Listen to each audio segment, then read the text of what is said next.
Church, guys. Kita mesti ngomong yang jujur dulu nih. Kadang-kadang Pastor Mari itu gimana ya? Apa yang bisa gue bikin? Apa yang bisa tim kita bikin di Gereja Online Church supaya lo tuh diberkati gitu loh. Dan ya namanya juga gereja online kan susah. Kita ketemuan susah. Mau komunion bareng susah. Ya susah lah. Punya gereja online tuh susah. Ada yang tinggalnya di Medan, ada yang nonton dari Manado, ya kan?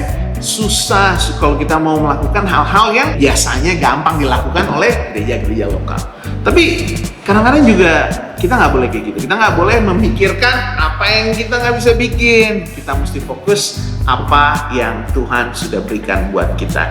Dan hari ini gue mau bilang sama semua yang lagi nonton ini, apa yang Tuhan ingatkan ke gue minggu lalu, bahwa apapun yang lo pikir lo nggak bisa, apapun yang lo pikir lo nggak punya, kita semua gereja online offline, kita semua punya satu hal yang orang lain nggak bisa tawarkan, dan itu adalah Yesus Kristus. Guys, jujur aja, kalau kita mau berbicara tentang apa sih yang kita lakukan di gereja tuh, oke, kita mesti baptis, oke, kita mesti memuridkan, oke, kita mesti punya gereja anak, kita mesti gereja pemuda, youth dan sebagainya, tim musik yang bagus, tim welcoming yang welcoming, ya kan, mesti punya komsel banyak. Kalau mestinya punya gereja tuh mesti punya A, B, C, D, E, banyak deh, sampai Z kali, ya nggak sih?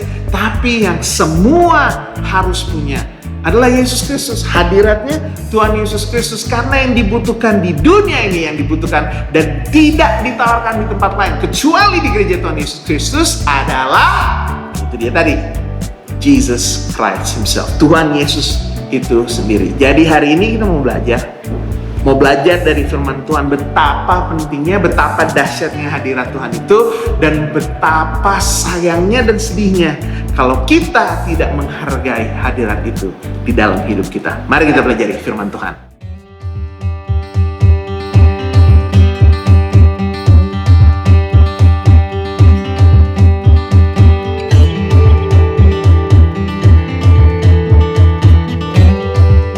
Kisah Para Rasul pasal yang ketiga, ayatnya yang pertama. Pada suatu hari menjelang waktu sembahyang, waktu 3 petang, naiklah Petrus dan Yohanes ke bait Allah. Di situ ada seorang laki-laki yang lumpuh sejak lahir, jadi dia harus diusung.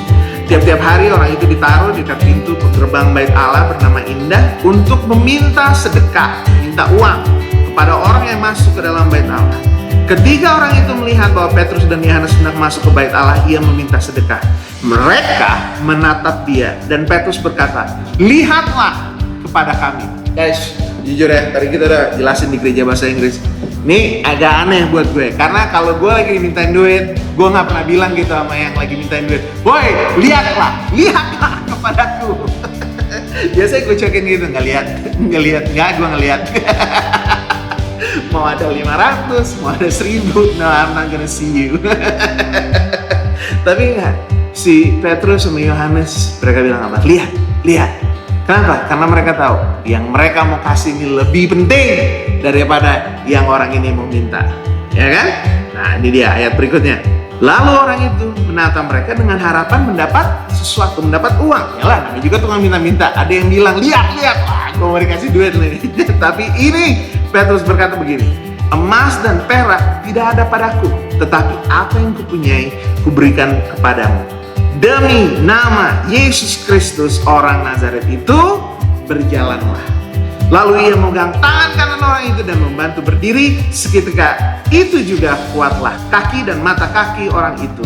Ia melonjak berdiri, lalu berjalan kian kemari dan mengikuti mereka ke dalam bait Allah, berjalan dan melompat-lompat serta memuji Allah. Ada dua perspektif di sini. Perspektif pertama adalah perspektifnya orang yang minta-minta itu. Bayangin aja sedihnya orang ini. Tiap hari dia ke bait Allah, bukan untuk memuji Tuhan, bukan untuk bersekutu dengan umat-umat Tuhan. Dia datang ke situ mau ngapain?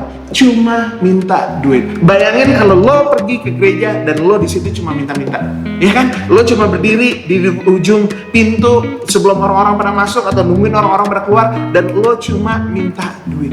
Sedih gak sih? Ya sedih lah. Tapi ya itu caranya dia untuk hidup adalah supaya kalau dia minta-minta dan dia dapat duit dari orang-orang yang mau beribadah.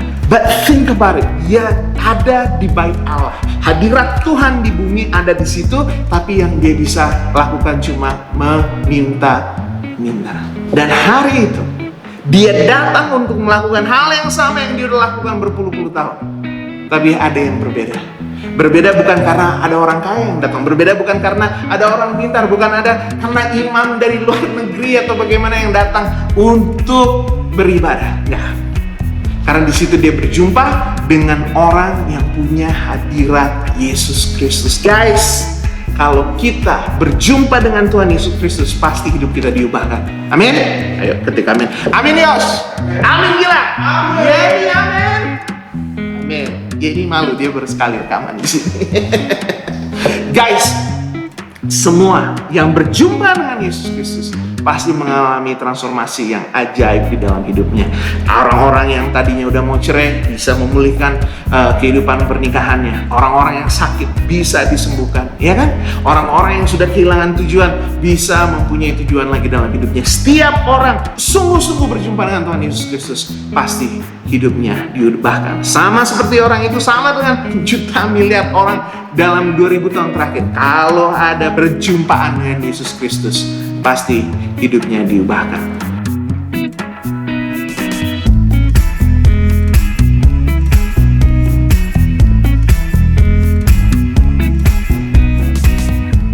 Tapi gue juga mau balikin lagi, kita lihat lagi perspektifnya Yohanes dan Petrus. Mereka tuh nggak bohong. Waktu mereka ketemu orang itu, bukan mereka nggak mau kasih duit, tapi mereka jujur. Mereka bilang, emas dan perak kita nggak punya, tapi yang aku punya ku tawarkan kepadamu. Guys, terlalu sering ya kita ketemu sama orang, aduh nggak bisa melayani Tuhan, nggak punya ini, belum sekolah ini, aduh aku nggak bisa bantu temen aku yang lagi di sekolah, oh aku nggak bisa bantu doain orang yang ini, aku nggak bisa bantu coba konseling temen yang kayak gini. Kenapa?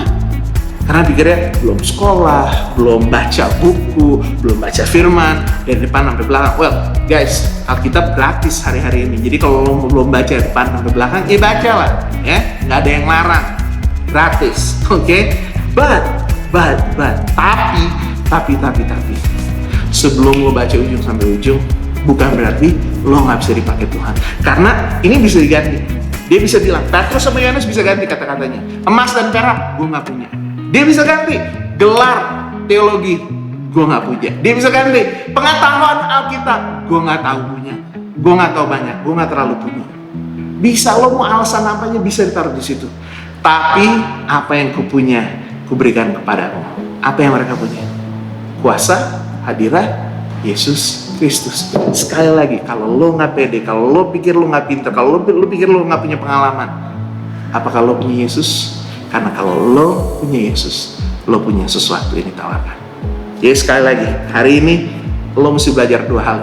Nomor satu, kalau lo punya Kristus, you have something yang semua orang butuh dan semua orang mau. Mungkin dia nggak tahu, tapi mereka butuh yang mereka mau. Itu nomor satu. Nomor dua, kalau lo mau, kalau lo siap, lo rela dan lo berani untuk membagikan Yesus Kristus itu, lo bisa mengubahkan hidup orang-orang di sekeliling lo. You have something to offer, and what you have is more precious than silver dan gold. Lebih berharga daripada emas dan perak. Mari kita berdoa. Tuhan Yesus Kristus, biar kami di gereja online ini, walaupun kami nggak bisa ketemu sering-sering, walaupun kami nggak bisa berjumpa muka demi muka, banyak hal yang kami nggak bisa lakukan karena kami adalah gereja online.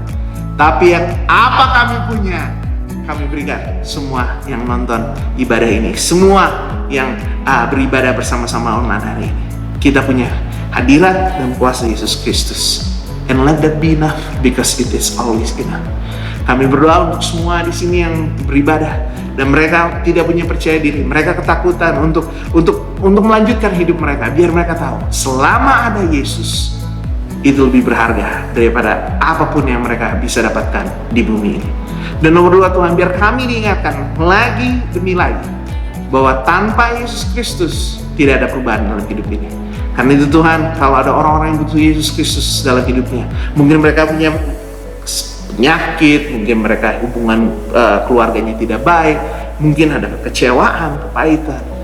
Jangan sampai kami takut untuk memberikan Yesus Kristus dalam hidup mereka, untuk memberitakan kabar baik itu dan mendoakan mereka di dalam nama Tuhan Yesus Kristus. Kami percaya hadirat-Mu ada dan kami percaya hadirat-Mu dahsyat. Segala sesuatu yang kami punya, termasuk ketakutan dan ketidakpercayaan diri kami serahkan dalam satu nama, nama Tuhan kami, Yesus Kristus yang percaya. Katakan amin. Terima kasih sudah mendengarkan.